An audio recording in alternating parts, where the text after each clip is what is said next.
Hello guys, అయితే అందరు బాగున్నారా? అయితే నేను ఒక విషయం చెప్పాలనుకుంటున్నా. అంటే లైఫ్కి సంబంధించింది. ఏదైనా మనకు మన దగ్గరికి వచ్చేంత వరకు ఏది కూడా తెలియదు. మనకు అన్నీ తెలిసినంత ఫీల్ అవుతాం, కానీ మన దగ్గరికి వచ్చేంత వరకు ఏది తెలియదు అనిపిస్తుంది. నాకే తెలిసిన మటుకైతే అది చెప్తున్నా. ఇంకోటి ఏంటంటే ఇప్పుడు ఒక మనిషి చనిపోయే టైంలో ఎవరైనా హెల్ప్ చేస్తారా? చెయ్యరు. అంటే ఈ రోజులలో ఏ త్రోయారో నాకు తెలియదు, బట్ నేనైతే ఏకపోతుంటే ఇప్పుడైతే నేను ప్రస్తుతానికి చేస్తున్నా. ఇప్పుడు 100% చేస్తా నాకున్న సిచ్యువేషన్ బట్టి. అట్లా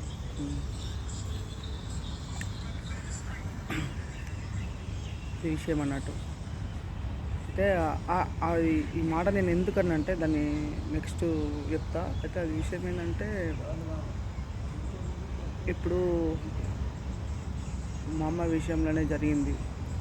ఒక దేవుని కాడికి అయినా ఉంటుంది, యేసు ప్రభుని వదిలిపెట్టి వేరే కాడి దేవుని కాడికి పోయి విగ్రహారాధన చేసేటప్పుడు సోమవారం నడిపోయి రాయేసి ఉంటారు కదా శంకరుడు, అక్కడికి పోయి మొక్కిన మంగళవారం రోజు మా అమ్మని తీసుకుని అన్నం మంచి చూడలేదు. మా ఇద్దరికి భయం, చాలా భయం వేసింది.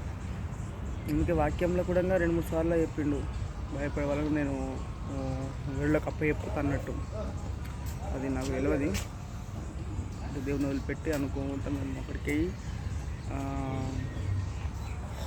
ఆల్రెడీ అడవి అతని మీదకి వస్తున్నాడు దేవుడు. మీదకి వస్తే పోయి చెప్తే ఇట్లా సంగతి, మరి ఇట్లా చనిపోతాం కావచ్చు, భయం వేస్తుంది బాగా అని మేము ఇద్దరు, మా మమ్మీని మేము ఇద్దరం చెప్పుకున్న తర్వాత ఏం జరిగిందంటే, ఒక అర్ధగంట వెయిట్ చేస్తారని చెప్పిండు. నాకు అనిపించింది అర్ధగంట ఎందుకు వెయిట్ చేసుడు, చెప్తా వెళ్ళిపోతాం కదా నాకు అనిపించింది. బట్ నా ఆత్మ నాకు చెప్పింది. బట్ నేను ఇక స్వామి మాట వినాలి కదా అని నేను ఆ ఉద్దేశంతో సరే పోనీ అని ఇక నిమ్మకాయ చేతిలో పట్టుకునే ఉంటాను. అయితే నాకు ఇచ్చిండు, నేను పట్టుకున్న తర్వాత మా అమ్మకు పానం అంత ఎట్లా అవుతుంది అంటుంది. అరే ఏమైంది అవ్వ, ఇవరకు మంచిగా ఉన్నావు అని ఉంది. అంటే కొడుక నాకు అట్లా అనిపిస్తున్నా, నూరంతా సేంద్ర కొడుకు నా వాళ్ళు అయితే లేరని పోయి మొత్తం బ్లడ్ వామిటింగ్ తీసుకుంది. బ్లడ్ వామిటింగ్ కథం, ఆల్మోస్ట్ బ్లడ్ వామిటింగ్ చేస్తుందంటే మినిమం ముద్దల ఇంత దొడ్డు ఇంత ముద్దలు కక్కుడు. అంటే నేను మ్యాక్సిమం ట్రై చేసిన.